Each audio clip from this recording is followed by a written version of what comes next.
All right, so we're going to start part two of today's lecture. We're going to continue on now with chapter 7, or start with chapter 7, where we talk about DNA mutation, DNA repair, and transposable elements. So before we start talking about DNA mutations, it's probably important that we start talking about, we talk first about what's the word mutation mean? We throw this word out, we talked about it in lab, we talked about our Drosophila experiment, we have mutant strains. What does it mean, a mutation? Well, the definition from your book says that it's a process by which the sequence of base pairs in a DNA molecule is altered. Okay, and this can result from change of either an individual base pair, or it can result from a change in a chromosome itself. So kind of small scale or large scale. There are other definitions from the Oxford Dictionary. The Oxford Dictionary defines a mutation as the changing of the structure of a gene resulting in a variant form, so a different form of a gene, that can be transmitted to subsequent generations. This is caused by the alteration of single base units in DNA, so single nucleotides, or it can be a larger scale deletion, insertion, or rearrangement of larger sections of a gene or of larger sections of an entire chromosome. So here the Oxford Dictionary is a little more detailed. I like the second definition, and we can, as we're going along, as we're going through chapter 7, and even later on in the course when we're talking about changes, for example, when we get into cancer genetics, keep thinking about these definitions and how what we talk about applies to these. So mutations can be small scale. So an example here is a single base pair mutation where a T gets mutated into an A, and so this is the template strand here of wild-type hemoglobin DNA, and this results in a missense mutation. So our codon, instead of GAA, coding for glue, is now GUA, and this now codes for valine. This is actually a mutation that occurs in sickle cell anemia. It's well studied. Mutations can also be large scale. These can be large deletions of chromosomes. They can be duplications of chromosomes, where a large region of the chromosome gets doubled back to back. You can get inversions, where these pieces of the chromosomes literally flip upside down and reinsert. So you can see from the banding patterns of these chromosomes here that this region in blue here is flipping.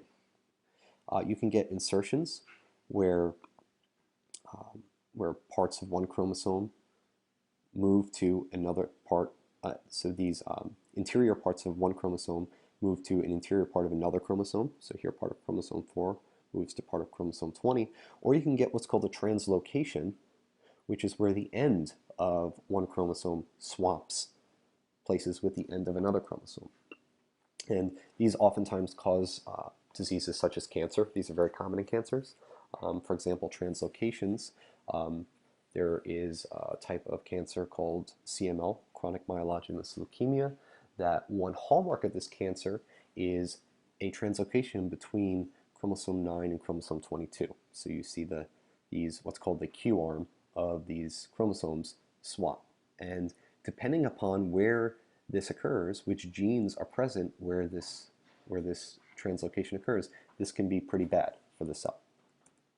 So mutations, we're interested in them when they lead to an altered phenotype. So for example, we have a gene, it gets transcribed and translated, and we get this protein that does whatever it does in the cell and results in a normal phenotype. But we can have a mutation where the RNA is transcribed, and remember, these mutations in coding regions don't affect transcription, but that RNA is translated into a protein that maybe is now not functional or only partially functional. And this can lead to a change in the phenotype. Now, do all mutations lead to an altered phenotype? No. We talked about, for example, silent mutations. They do not lead to an altered phenotype because there's no change in the amino acid sequence. There are also neutral mutations. So neutral mutations are mutations that change the amino acid sequence, but the new amino acid is very similar to the old amino acids. So we talked about groups of amino acids, acidic, basic, polar, nonpolar. If you have a mutation in an amino acid that results in a polar amino acid being swapped for another polar amino acid, that can oftentimes be a neutral mutation. So it are the mutations, though, that lead to changing protein gene products. So when you have a different phenotype, these are drivers of evolution. And we'll talk more about this later in the course when we talk about population genetics. But changes that occur in a population over time, when we talk about things like natural selection, these occur because mutations happen that change the phenotype, and there is selection on an organism based upon a change in the phenotype. A good example of that is Darwin. You may have learned at some point about Darwin and his finches. Mutations that change the shape or size of a bird's beak can change its ability to thrive in different environments. But we'll talk more about that later in the course. So we can break down mutations into two general classes of mutations. The first general class of mutations is spontaneous mutations. And these spontaneous mutations, these happen naturally and they're random. And these are oftentimes, these mutations occur, sometimes many cancers are actually due to spontaneous mutations. And we'll talk about the different types of spontaneous mutations. Down here you see two cats. One cat has kind of the normal ears that stick up, and then you have these folded ears. This is due to a mutation. It just happened randomly. There are certain types of mutations that occur randomly, and these are actually it's thought that most mutations that cause cancer are indeed spontaneous mutations. But there are also induced mutations, and these result from influence of an extraneous factor. And this could be natural or artificial. An example of a natural induced mutations would be skin cancer. So there are types of mutations, or a disease that occurs from induced mutations is skin cancer. There are types of mutations that occur upon exposure to UV light. UV light is natural, but it can induce a mutation. Example of artificial is, for example, there are different types of mutagens that are present in that are out in the world. Thalidomide was a drug that was used for people who, this is back in the 1970s, women who were pregnant and had morning sickness were given the drug thalidomide because it helped ease morning sickness. Turns out it was a mutagen and it induced mutations and it resulted in birth defects.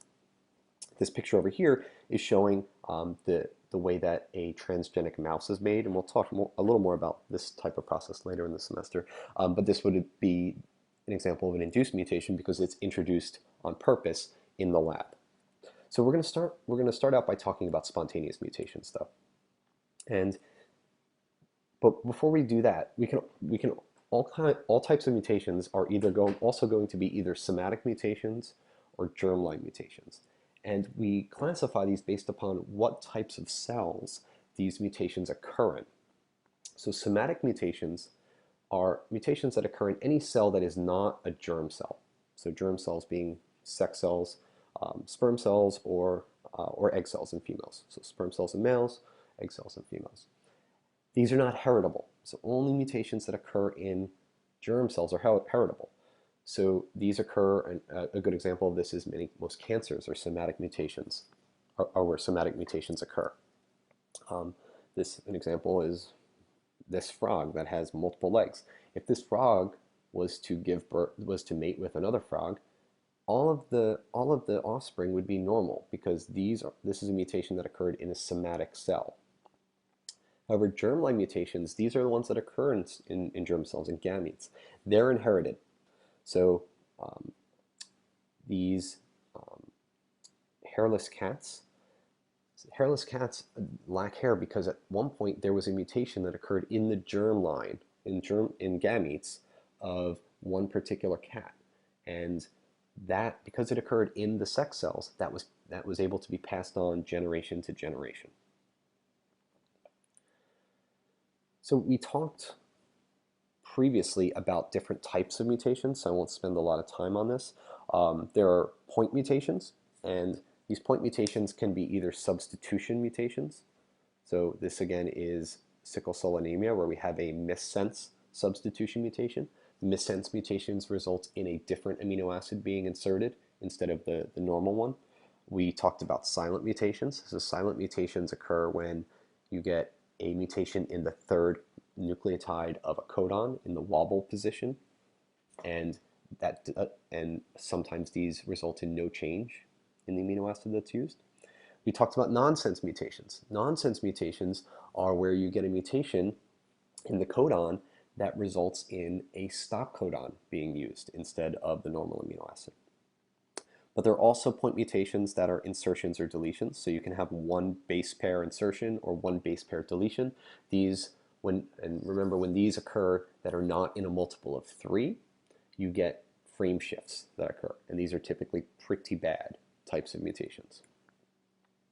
So this is kind of a review from what we talked about last week, but just think real quick about how would the following types of mutations affect the length of the mRNA, the length of the polypeptide, and the function of the polypeptide.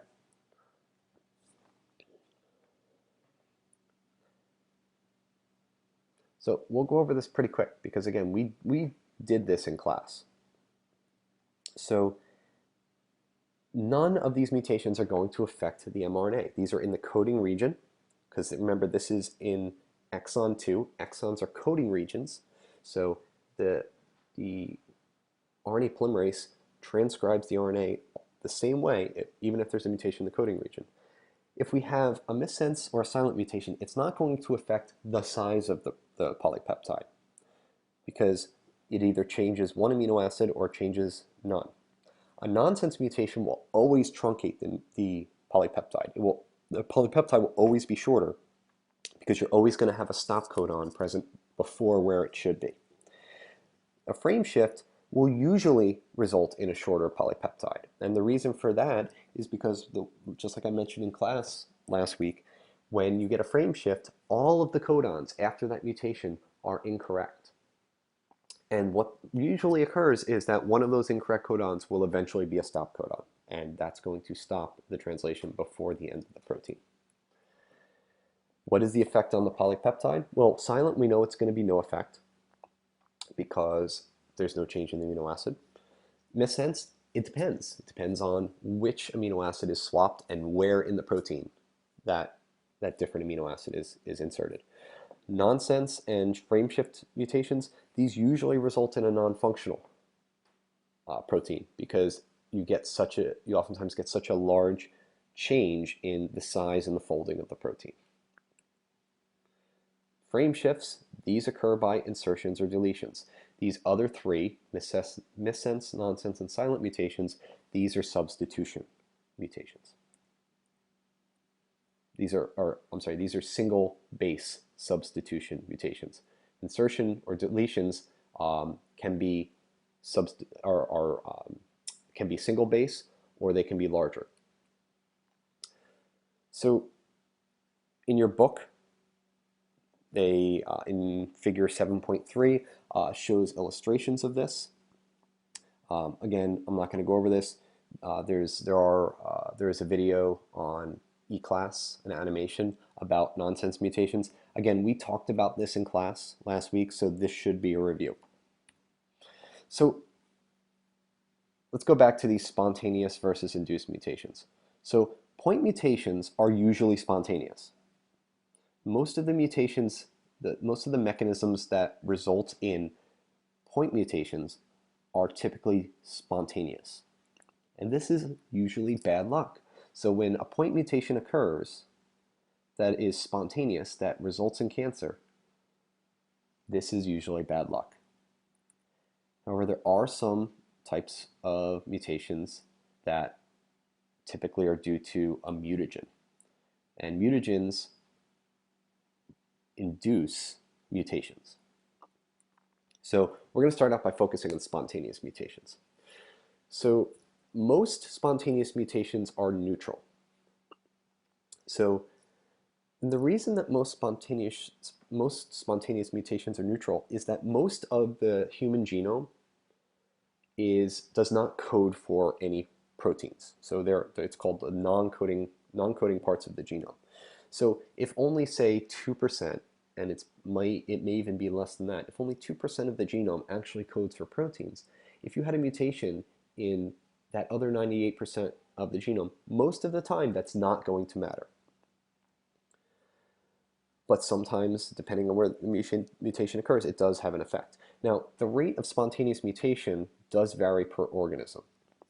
In eukaryotes, there are generally 10 to the negative 4 up to 10 to the negative 6 mutations per generation. So it's not incredibly rare, but it's not common either. And you can see this is a chart from your book. The rate, like I mentioned, the rate of spontaneous mutation varies quite widely per organism. So for example, and it varies quite a bit per gene as well. Some genes are have higher rates of mutation. There are parts of the genome that are called mutational hotspots. And mutational hotspots are where mutations are much more likely to occur. So here you can see in E. coli, a mutation in the tryptophan independence gene that makes cells independent of tryptophan is much more likely than in the leucine independence gene. And that has to do with the difference in the characteristics of that particular coding sequence, including the size and the nucleotide makeup. And you can see same thing in humans. There are mutations that result in hemophilia, result in Huntington's disease, result in retinoblastoma. These all have different rates of mutation. Now, a question is, why don't you think this rate is higher? Mistakes do happen, and mistakes made by, for example, polymerase do actually occur more often than this. But the actual rate of the actual mutation rate when we measure it is much lower. So a good way to think about this is, let's think about, when do most spontaneous mutations occur? Think about it. What would you guess? Well, most of the time, most spontaneous mutations occur during replication. So that would be during S phase. They can occur at other stages of the cell cycle, but most of the time it occurs during replication. And the reason for that is most spontaneous mutations occur due to DNA replication errors. There are also mutations that occur due to spontaneous chemical changes. Well, let's first talk about DNA replication errors, and then we'll move on to these spontaneous chemical changes. But these are the two main types of spontaneous mutations in the cell. So mistakes can occur during DNA replication. Now, ways that mistakes can occur is you can get what are called tautomeric shifts. And tautomeric shifts are when you get what is called non-Watson-Crick base pairing. And you know that normally a T will hydrogen bond with an A, and cytosine will hydrogen bond with guanine, so you get CG base pairs, you get AT base pairs. But sometimes what you get is these different forms of these nucleotides. So you can see here, this is what's called the enol form of guanine. It looks just like guanine, but it's slightly different, and because it has what's called a tautomeric shift. And what this does is this allows guanine to base pair with thymine. Normally, guanine would not be able to base pair with thymine, but because it has this tautomeric shift, it's now able to do this non-Watson-Crick base pairing. Same thing occurs with the amino form of adenine that allows adenine to base pair with cytosine. And there's kind of the vice versa here. The amino form of cytosine and the enol form of thymine allow these base pairs to occur. So these are examples of how why why the DNA polymerase might insert the wrong base into a growing DNA chain, because when you have these rare forms of these nucleic acids, of these DNTPs, if the cell sees an enol form, if the DNA polymerase sees an enol form of guanine, it's going to think it's actually a adenine, and it's going to put a thymine in instead. So these are bad.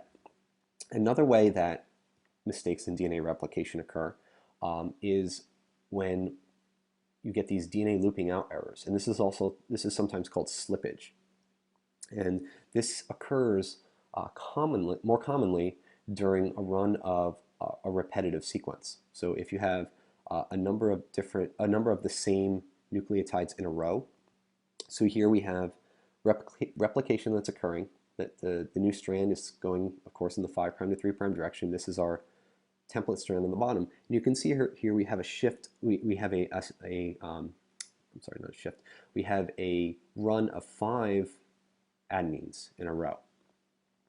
And this can occur in two ways. You can get a looping out of the template strand where one of these A's kind of gets squeezed out, gets squeezed down, and the DNA polymerase doesn't see this nucleotide. So you end up with a one base deletion on a new strand. Another way that this can happen is when the new strand is being made, one of the T's in that string of now 5 T's, that can loop out, and that results in it shifting back. So if these 5 T's have been inserted, but one gets looped out, the DNA polymerase is going to read an extra A on the template strand. So now we have 6 T's in our new strand instead of 5. So this results in a one base insertion in the new strand. So this is pretty bad. And you can actually look at these two different types of mistakes in DNA replication and think back to the types of mutations we talked about before. This would be a substitution mutation, where one nucleotide gets swapped out for another. These would be an insertion or a deletion. These DNA looping out errors, these would be much worse, because this would result, both of these here, would result in a frame shift mutation. And there are other errors as well that are in your book. These are the ones that you should focus on, mistakes in DNA replication.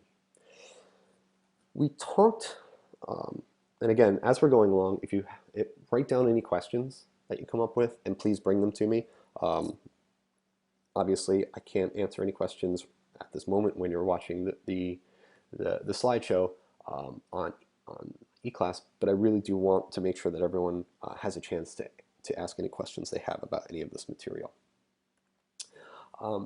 We talked about this a little bit previously in class about the difference between, well, we talked a lot about the difference between replication and transcription, but I alluded to which would be worse, having errors in transcription by the RNA polymerase or errors in replication by the DNA polymerase. And I also mentioned just a few minutes ago, and I'm actually going to go back to that slide, these mutation rates are pretty low. They're pretty low. They're not incredibly rare that we don't see them, but they're not high. And I asked, why isn't this rate higher? Why isn't the mutation rate in all of these organisms higher? And the reason is that DNA polymerase has proofreading activity. So these are the error rates of the RNA polymerase and the DNA polymerase. You can see the RNA polymerase has an error rate of 10 to the negative 5th errors per generation. The DNA polymerase is on par with that. However, but that is without proofreading activity. When you factor in the proofreading activity, the error rate for DNA polymerase is much, much lower. And the reason for this is that it's much more important that the DNA polymerase not insert the wrong nucleotides and not undergo things like DNA slippage, essentially not introduce errors, then it's important for RNA polymerase to not do that. In RNA polymerase, if you have an error, if the wrong nucleotide is inserted into a growing RNA chain, those errors are typically pretty short-lived. Most mRNA transcripts are constantly made and they're constantly turned over. The lifespan of the average mRNA is on the order of a few hours. The DNA polymerase, the results of errors last forever if they are not fixed by proofreading. And these get passed on to daughter cells every time the replication of a particular DNA molecule occurs. So these are transient, these are permanent. So it's much more important for DNA polymerase to have a lower error rate. And the way that it does that is through proofreading mechanisms. And we'll talk about these different proofreading mechanisms for different types of mutations. So errors in DNA that are not fixed and get replicated can be bad, because once an error gets incorporated and replication occurs, the cell can no longer recognize it as an error. Once it gets replicated, it's not an error anymore, it's just the sequence. So this is from your book. This is a picture that really demonstrates that. If this is the parental DNA, and let's say this is a Watson-Crick, a non-Watson-Crick base pair here, where guanine pairs with a thymine. In one of the, so both strands are replicated during DNA replication, and in one of those strands, guanine pairs with a thymine. So here, on this resulting double-stranded DNA, we have a mismatch. If this doesn't get fixed, then when this is replicated, this T now is wrong. This T shouldn't be there. Now, when this is replicated, an adenine is going to be put as the complementary base to a thymine. Now, this now has a mutation, but this base pairing is correct. Adenine is now with thymine. So if the cell had a proofreading mechanism, it could recognize G and T being wrong and fix it. But once that gets replicated, even though this is the wrong sequence, it's base paired correctly. It wouldn't be able to tell the difference.